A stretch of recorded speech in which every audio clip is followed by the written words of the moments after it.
All right, welcome back to the podcast. This podcast is called Motivational Memories. The premise, if this is your first time watching, is lessons for my son. He's growing up. This one is for you when you're older, son. This is not necessarily, for when you're younger. So I'll explain it to you when you're older. Depending on what age you are, don't watch this one if you are younger than 12, 13. This is probably not for you. This is definitely going to be for your older. But the premise of this podcast is, for me to impart lessons to him of what I've learned and what's worked for me in my life. And really, documenting those just in case, heaven forbid, I'm not around anymore. And I thought that this would be a good format to also record my path and journey through life, so that not only can he look back and hopefully glean some knowledge out of what I'm going through, but then also I can look back and hopefully see some improvement, or at least be like, oh, hey, I probably need to change that about myself.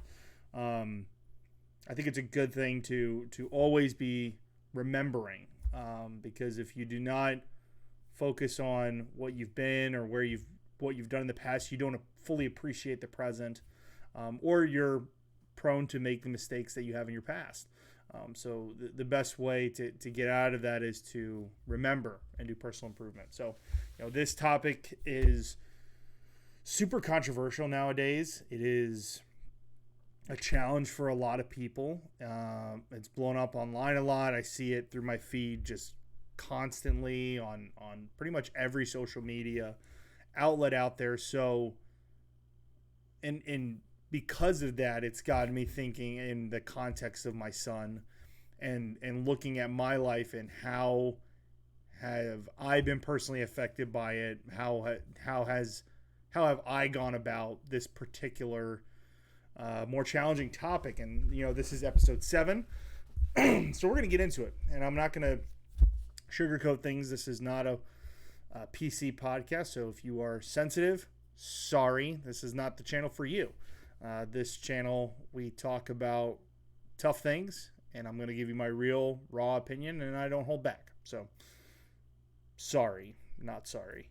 So this one, what is your body count? That's a question that's being posed around the internet. It's being proposed on a lot of podcasts.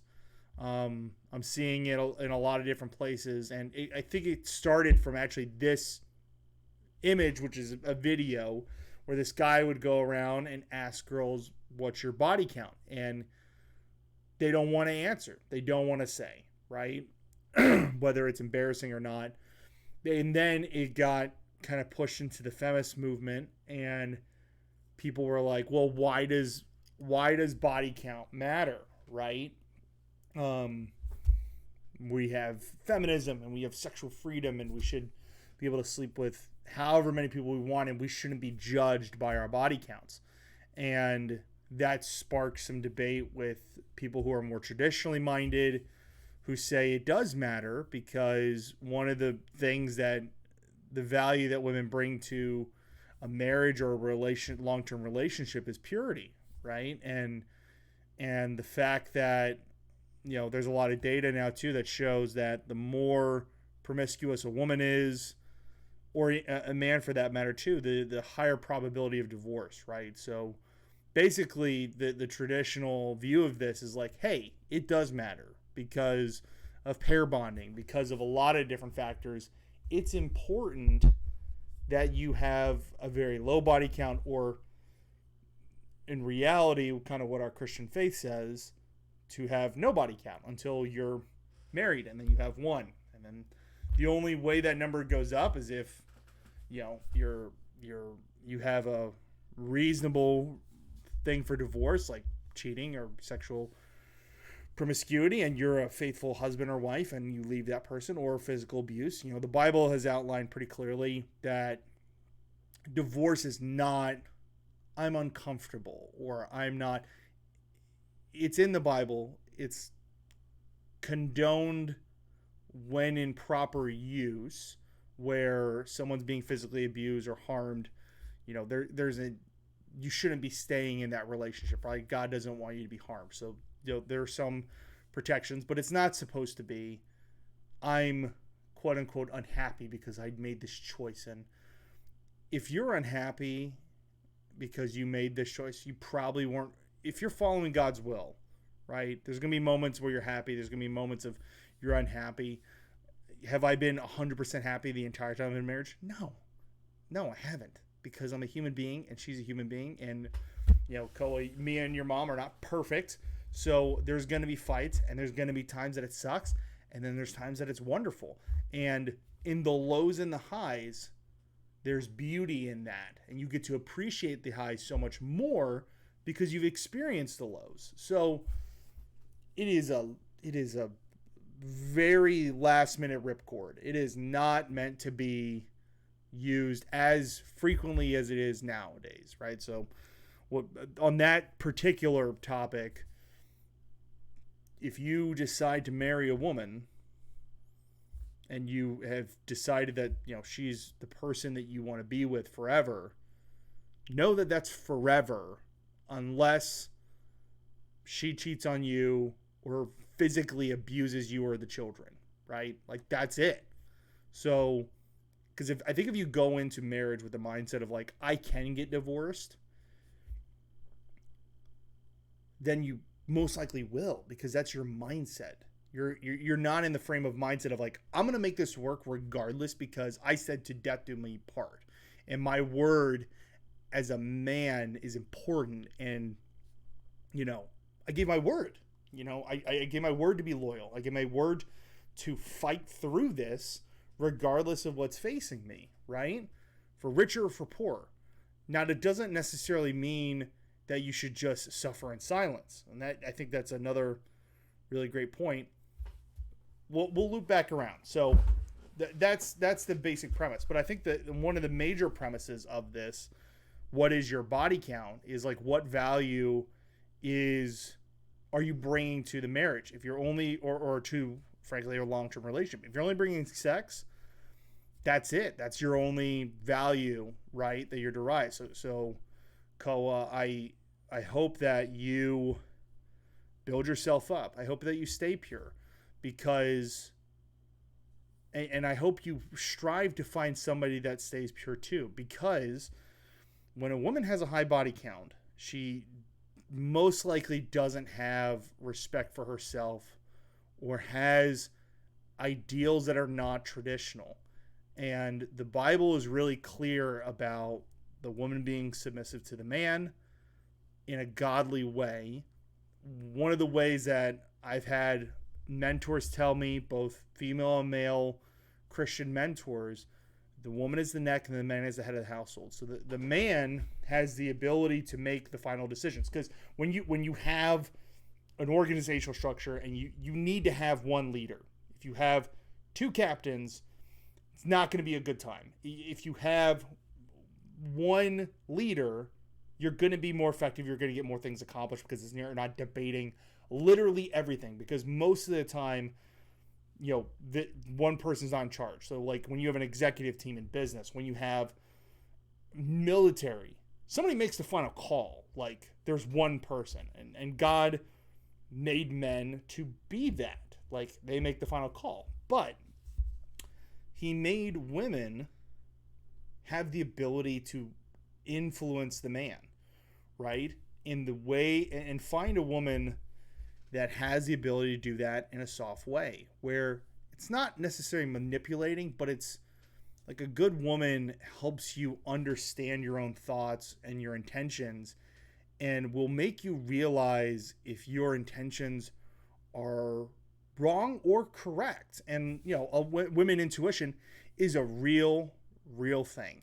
There's a lot of studies that show that women have the ability to read people a lot better than men.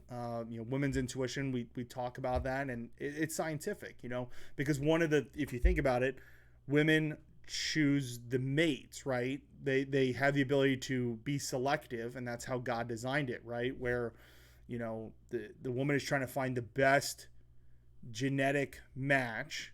Now, what that manifests in, it's like, want somebody tall, want somebody strong, want somebody intelligent. All of those are manifestations of strong genes, right? And a woman is trying to pair with the person that has the best genes that she gels with, right? Because it's also a little bit like that person could have good genes, but they're maybe too close in the gene pool, right? So then maybe that's where some of the attraction. But at the end of the day, because women are the more selective in relationships, where men are just, we're trying to find the best woman, but the woman is being selective with the men, women's intuition comes into play. I've watched videos of like billionaires, and if you look at most really successful business people, they all are married for long periods of time, and they're married to good women. And those women help influence business decisions, where she'll be able to identify if somebody's full of crap or not, probably a lot quicker than you will, right? That's the kind of woman you want, that is able to identify, hey, maybe he's making this pitfall, but let me come to him with an approach that's soft, that will help you realize your mistake. Because frankly, us guys, we're dumb.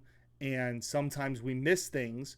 We're good decision makers, but we don't always see the full picture. And women are generally really good at seeing the full picture. Ask your mother. She knows a lot more than I do. So she helps fill my gaps, right? But she's not domineering to me. She's not pushing. And that's the kind of woman that you want, that comes to you in the right way, so that there isn't a conflict, even if she has a differing opinion, but it helps you to realize her side. And if you are a good leader, right? Leaders lead by example, by doing, by accomplishing things. But good leaders also listen, right? So you want to find a woman that has the type of qualities. Feminists nowadays, again, speaking in broad terms, there's definitely probably some more left-leaning feminists that maybe do have some of these traits, but on the whole, these feminazis are not the kind of women that you want to be with. They have masculine traits, because feminism has told them that, if you want to be equal with men, you have to imitate men. And there's a difference between equality and value. Like in terms of human life, men and women are the same, right? Like a woman's death and a man's death on the surface are equal if there's an instance, right? But the value that each of those parties contributes are different, because they're different people. They were designed different. God made us different, right? So, that's the mistake I think that feminism has done. It's the great lie that has been told to these women. And I, truth be told, the more I watch this stuff, I'm scared what you're going to encounter by the time you're ready to be in the dating pool and you're looking for a spouse. So I hope and I pray that you, whenever the time comes, that you make the decision to follow Christ, and you will go and find a woman that has more traditional values. I was extremely lucky. I never fell into a hoe phase. I think I had other problems. I didn't do drugs. I drank and I fought people. That was when I kind of fell away from my faith a little bit. And, whenever you're older, I'll tell you some stories of why that happened. But I am grateful that in that phase of life that I fell away, I didn't defile myself with like tons and tons of people.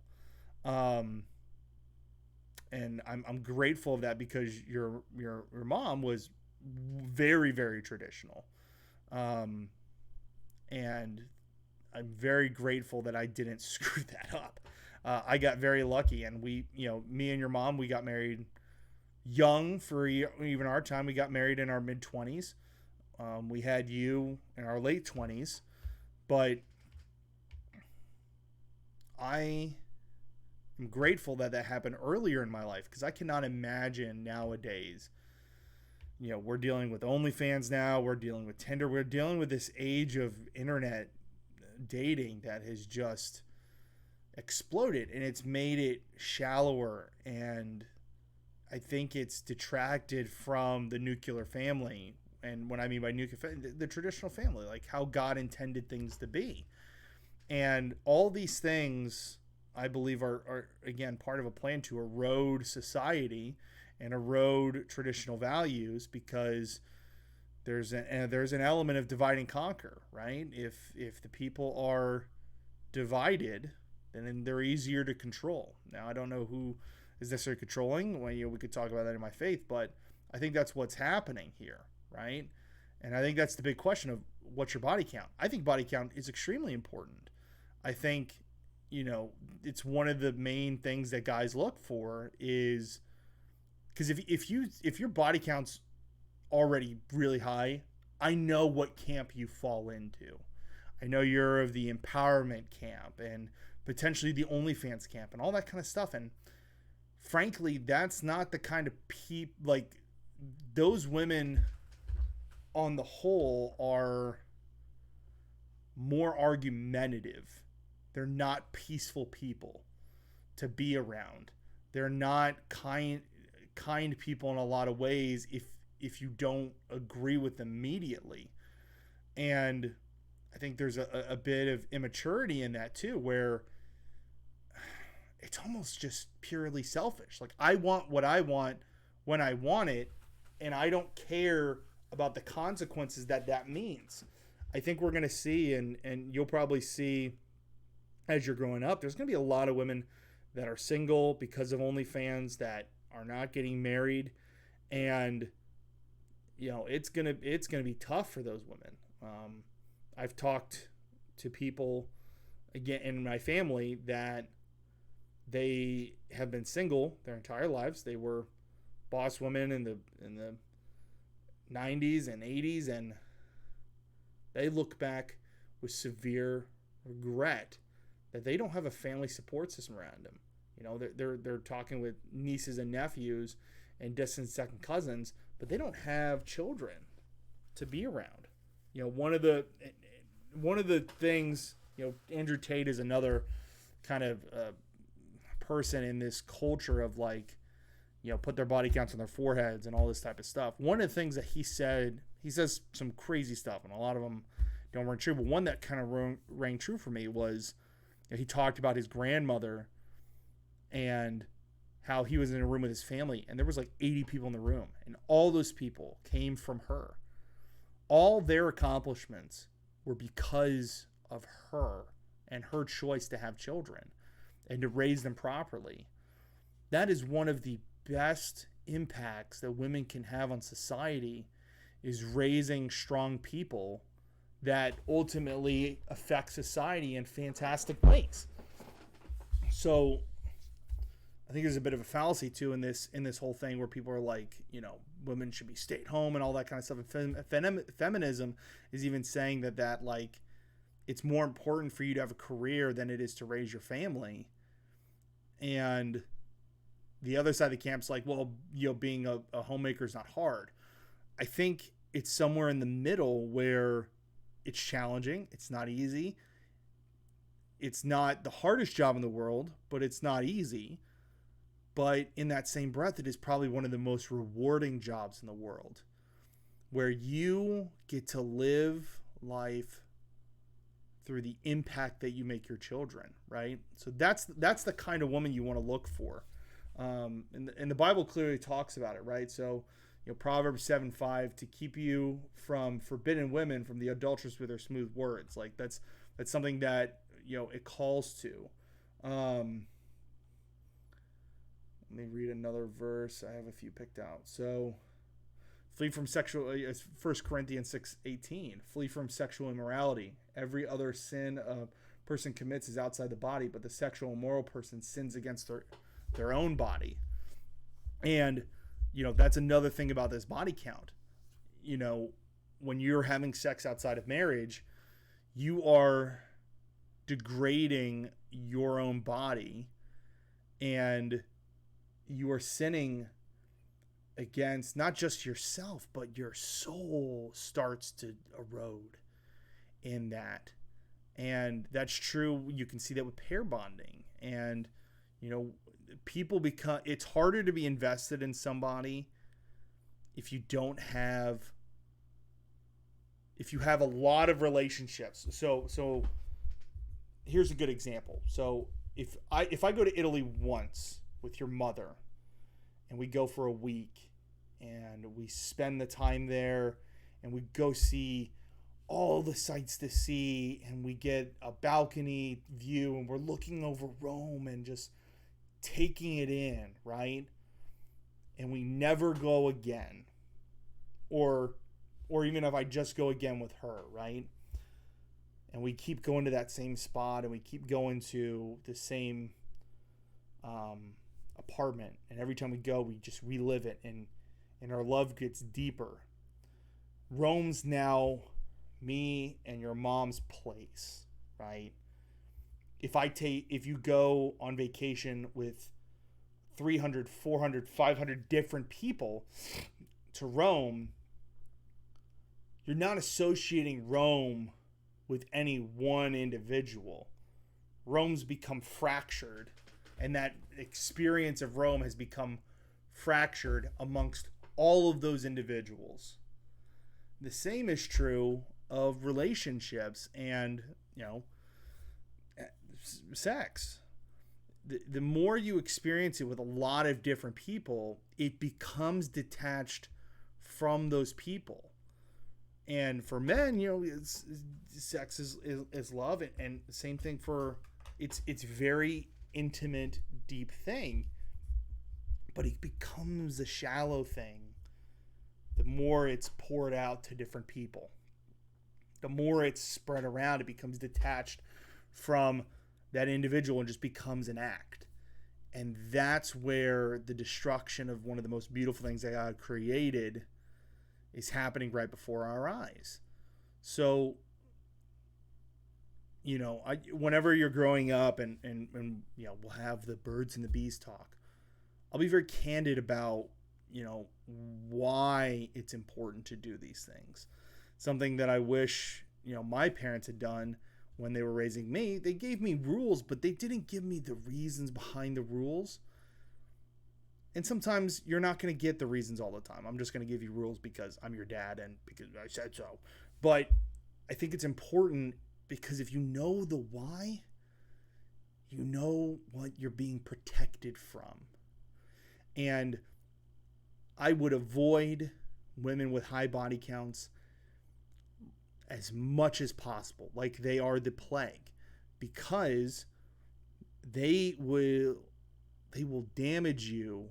A lot of them will damage you without a second thought because they're detached from you, because they're not deeply seated and connected with you, because they've shared it out so much that really deep connecting tissue is gone. Now there's other things that connect you, but if I'm trying to hold a massive anchor because marriage is heavy and I'm a boat, right? And I need that anchor. If I remove a link of the chain out of this, will the chain still work? Yeah, but it's probably going to be a lot weaker. It's probably going to be more risky. I want every chain, I want every link, I want every piece of rope I possibly can have to that anchor, because that's the best chance I got for the anchor to hold me and ground me and be there. I don't want to take any risk that anchor is going to float away and then I'm stranded on an ocean without any way to anchor myself. And that's the way I would think about it, is if you go with somebody that has a higher body count, and I would say anything above 10 is a high body count. Find yourself a virgin, son. If you can, wait for her, because it's important. It really, really is important. It will keep you glued together. more so than if you don't have it. And I'm telling you, as a father to a son, it has saved my marriage. It has kept the purity before, has helped protect our marriage during, because we're more deeply connected, right? I think there's another flaw in this having a higher body count. It is the sin of comparison, the sin of thinking about other people, and just like, if you're always being compared in that light, but then maybe it's not just sex, but like even someone who's had a ton of relationships, they're comparing you to all those different people, and maybe you are better, but in a lot of cases you're better and worse in some areas. So any bit of that has the ability to spark some type of regret, and regret breeds resentment, resentment breeds hatred, hatred breeds divorce. So if you want a strong traditional marriage, you need to not this. I don't know if OnlyFans will be around by the time you're, probably, in hopefully 20 years or so, but that needs to be a question. And again, I would avoid those type of people. They glamorize the lifestyle of it, where they're making all this money, they get to do all these things, they can freedom.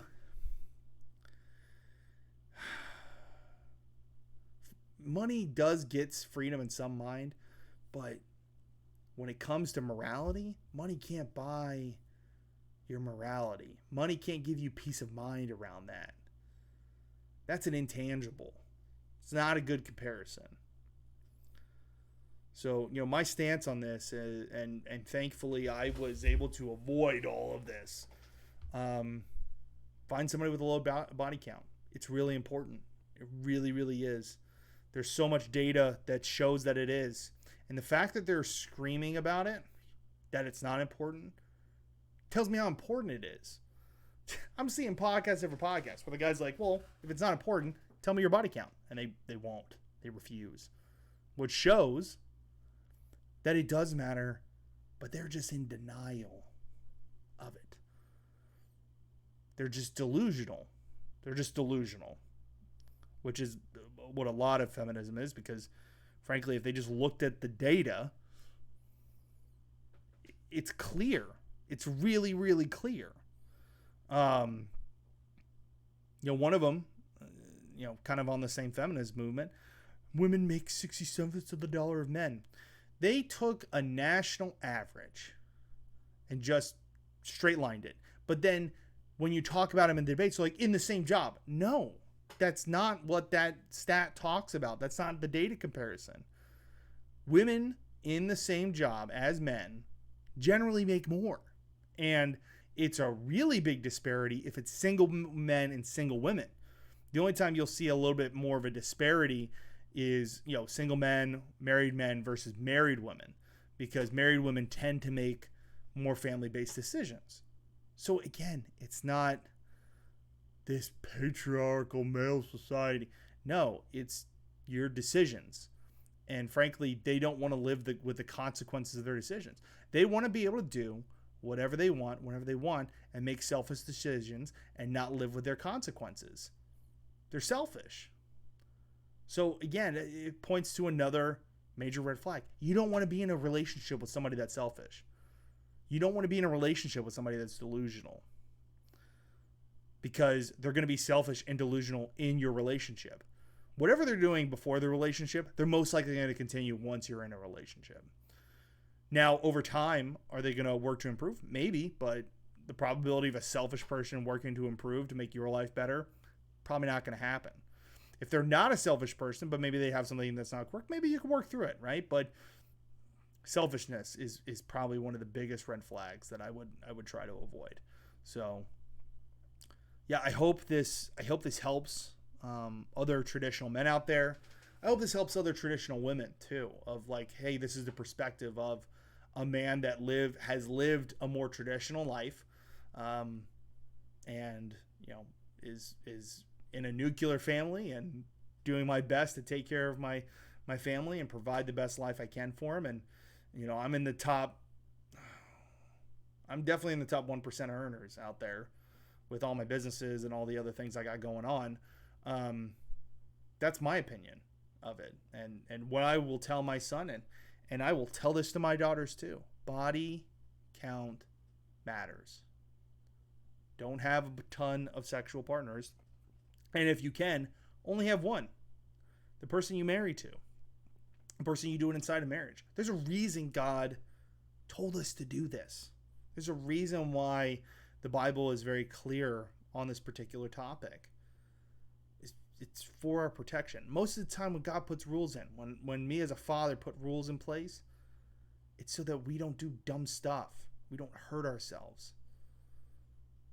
So again, I thank you so much for watching. If you like this channel, please like and subscribe. It's much appreciated. But frankly, this is more for me, and this is for my son. And if I have more kids, this will be for them as well. It's just so important to remember and to put out there lessons, because none of us are promised tomorrow. So I hope you have success in life and in business.